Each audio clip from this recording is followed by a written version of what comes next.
a cement bar for the first time.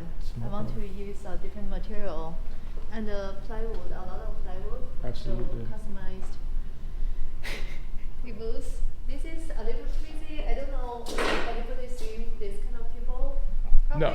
I might be one of the first. I was telling Ryan, I told him, I said, hey, this table right here is one of one. I've never seen something like this in any restaurant before, in any kind of restaurant. This is one of one, you know? It's a big risk taking, but luckily this is in Williamsburg. Yes. So I think most of our customers, they love it. Mm-hmm.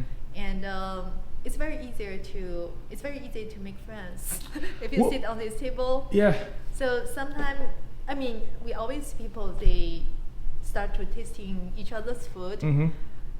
but you know, initially they didn't know each other. No, absolutely. I was telling Ryan earlier too, because he asked me, how do you feel if you come in here by yourself and someone sits next to you? And for me, I love it because, food to me is the ultimate communicator. For me, at least. Like you come in, let's say I get off of work at 9 to 5, I come in, I'm hungry, I'm by myself, I want to get some good food. The person next to me or across from me might be doing the same exact thing, or with a group.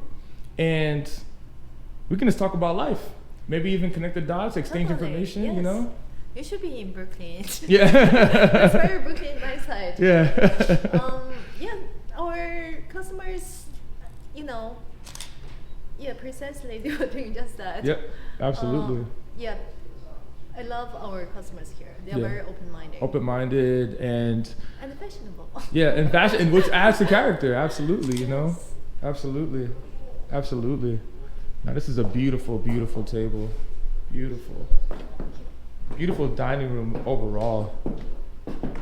And the lights were from my garage, so I took it out from my garage. My garage, was lightless for a while. Mm-hmm. This is from your garage. Yeah. Wow.